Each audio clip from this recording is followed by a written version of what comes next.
Manga One Piece Chapter 1097 masih melanjutkan cerita flashback Bartholomew Kuma yang kali ini berlatar waktu 30 tahun yang lalu atau 8 tahun setelah insiden di God Valley. Kuma yang sudah berusia 17 tahun kini berprofesi sebagai seorang pastor di tanah kelahirannya, Sorbet Kingdom, di mana setiap seminggu sekali, tepatnya di hari Minggu, dia membuka praktek gratis di gerejanya untuk mencabut rasa sakit yang dialami oleh para manula di desanya dengan menggunakan kekuatan Nikkyu Nikkyu no Mi. Makanya tidak mengherankan jika Bartholomew Kuma kemana-mana selalu terlihat membawa Bible. Nah, oleh karena merasakan manfaat yang luar biasa setiap kali disentuh oleh Kuma, para manula ini kemudian memohon kepadanya agar buka praktek juga di akhir pekan. Namun belum sempat Kuma mengiyakannya, Jinny sudah keburu datang untuk mengintersep permohonan tersebut. Uniknya, meski mulutnya sangat pedas dan galak, tetapi para manula nasabahnya Kuma itu sama sekali tidak marah atau takut kepada Jinny. Usut punya usut, wilayah yang ditinggali oleh Kuma sepertinya kekurangan stok wanita muda, apalagi yang secantik Jinny. Makanya meski segalak apapun, lamaran menikah tak henti-hentinya datang menghampiri Jinny. Para pria di Sorbet Kingdom sepertinya benar-benar sudah siap menerima konsekuensi memiliki bojo galak, asalkan bisa berkembang biak. Nah, dari apa yang saya tangkap, kerajaan Sorbet memang sudah miskin dari sononya. Kondisi tersebut semakin diperparah dengan beban pajak yang sangat tinggi karena pihak kerajaan harus membayar upeti yang begitu besar kepada pemerintah dunia. Ditambah lagi, raja baru mereka yang bernama Bekori terkenal sangat kejam dan tidak punya otak. Bayangkan saja, para manula yang sakit-sakitan tetap diwajibkan untuk membayar pajak yang begitu besar. Jika tidak bisa membayar pajak, mereka akan dikriminalisasi dan dikurung di dalam penjara tanpa diberi makan sama sekali sampai mati. Lebih menjijikkannya lagi, jika sudah berurusan dengan para Tenryubito, dia akan menjilat, mengemis, atau melakukan apapun asalkan prestasinya diakui. Jika saja mayoritas penduduknya bukan para manula yang sudah sakit-sakitan, raja seperti itu pasti sudah ditarik paksa dan dilempar dari istana Sorbet Kingdom.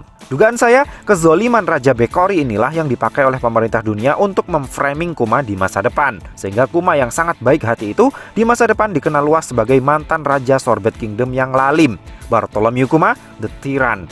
Fakta menariknya, jika dilihat sekilas, pakaian Raja Bekori ini terlihat sangat mirip dengan baju Kanigaran, pakaiannya Raja Jawa. Ya nggak sih?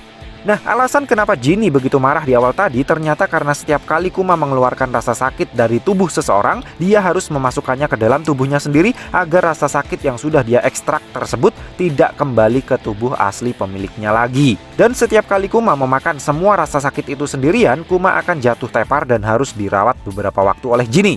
Tanpa diketahui oleh siapapun, kecuali Jinny tentunya, Kuma sudah melakukan pengorbanan itu rutin setiap seminggu sekali selama 8 tahun lamanya. Makanya wajar kalau Jinny sangat marah ketika di awal tadi ada yang memohon agar Kuma menambah jam prakteknya. Kemudian, karena para manula itu terus kembali untuk mendapatkan sentuhan Kuma setiap seminggu sekali, itu artinya yang bisa dikeluarkan oleh Kuma dari tubuh mereka hanyalah rasa sakitnya saja, bukan penyakitnya. Sehingga setelah seminggu berlalu, para manula itu akan kembali merasakan rasa sakit akibat rematik, asam urat, dan encok lagi, lalu akan memohon kepada Kuma untuk diangkat lagi rasa sakit mereka itu. Setelah mengetahui cara kerja kekuatan buah iblis Nikkyu Nikkyu no Mi dari Kuma ini, bukankah itu artinya Jewelry Bonney adalah orang yang paling bertanggung jawab atas hilangnya ingatan Kuma secara permanen? Jika saja Bonney tidak menyentuh balon memori Kuma yang disimpan di Egghead Island pada manga One Piece Chapter 1074, sesuai perkataannya Kuma tadi, balon memori tersebut akan kembali dengan sendirinya ke tubuh pemilik aslinya. Namun karena sudah disentuh oleh Bonney, otomatis balon memori tersebut akan masuk semuanya ke tubuh Bonney dan tidak akan bisa kembali lagi secara otomatis ke tubuh Kuma. Sehingga saya pikir sekarang Kuma benar-benar sudah tamat. Dia tidak akan pernah bisa mendapatkan kembali ingatannya kecuali jika dia bisa dengan sadar mengekstrak ingatan yang sudah terlanjur masuk ke dalam kepalanya Bonney lalu memasukkannya kembali ke dalam kepalanya sendiri. Nah, cerita flashback kemudian berlanjut ke masa 25 tahunan yang lalu. Jinny sebenarnya sudah ngebet banget pingin dikawinin oleh Kuma. Namun karena Kuma masih belum bisa move on dari nasib buruk yang menimpa keluarganya, meski sama-sama saling mencintai, Kuma terus menolak lamaran Jinny. Kuma takut Jinny dan anak mereka nanti akan mendapatkan kutukan ras bukenir, yaitu menjadi budak sampai mati seperti yang dialami oleh ibunya dulu. Di momen saat menolak lagi lamaran Jinny itulah Kuma terlihat sedang membaca berita tentang pergerakan seorang tokoh revolusi yang bernama Monkey the Dragon. Kuma terlihat sangat terpesona dengan sosok dragon dan dia jadi terinspirasi untuk berlayar suatu hari nanti agar bisa menolong lebih banyak orang lagi. Namun hingga 22 tahun yang lalu, Kuma masih menjalani rutinitas indahnya bersama Jinny dan para manula di tanah kelahirannya itu hingga sebuah insiden besar terjadi.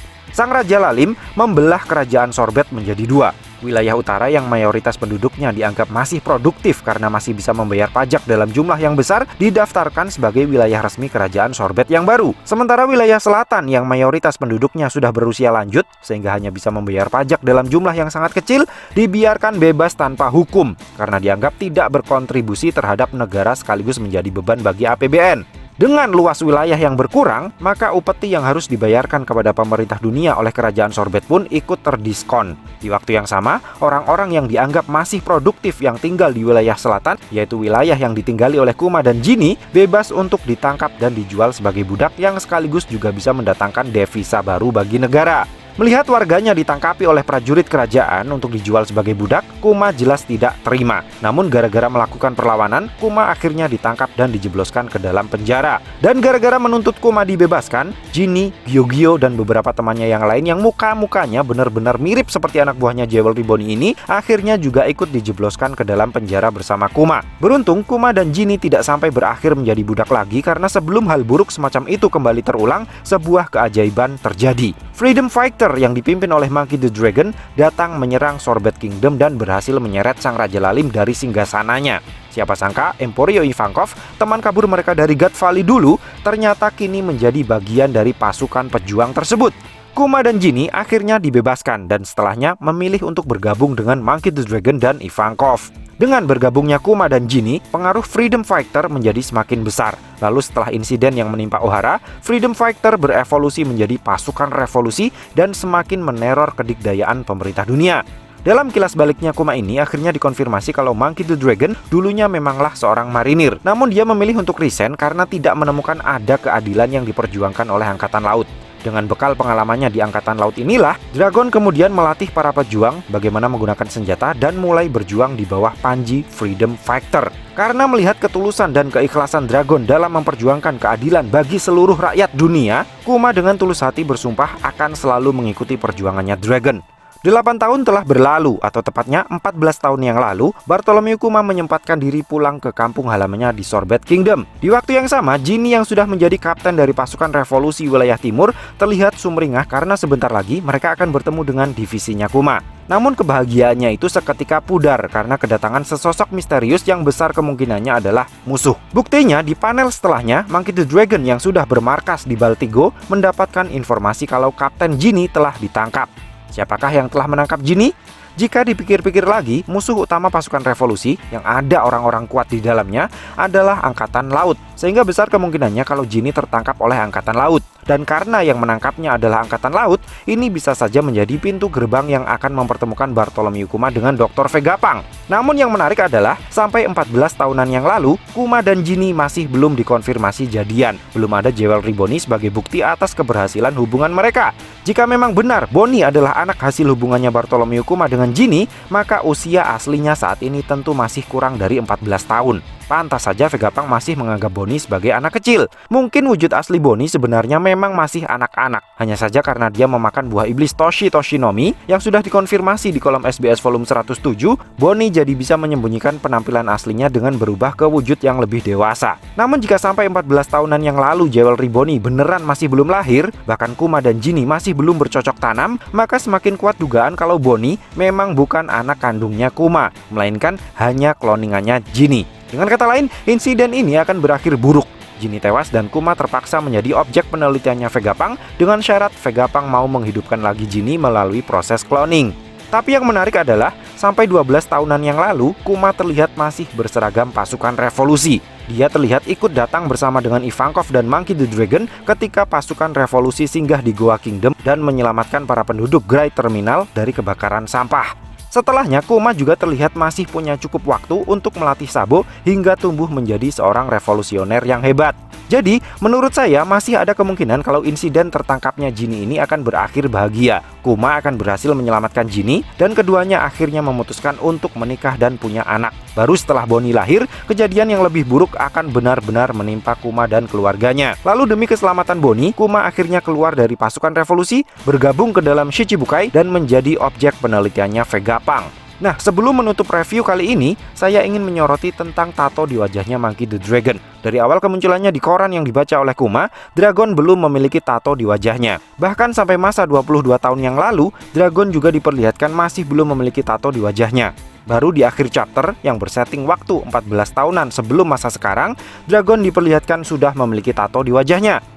Saya pikir ini adalah sebuah bentuk konsistensi yang cukup teliti dari seorang Eiichiro Oda-san, mengingat pada manga One Piece chapter 1066 ketika Dragon bertemu dengan Vegapunk di reruntuhan Ohara sekitar 22 tahunan yang lalu, Dragon juga belum memiliki tato di wajahnya.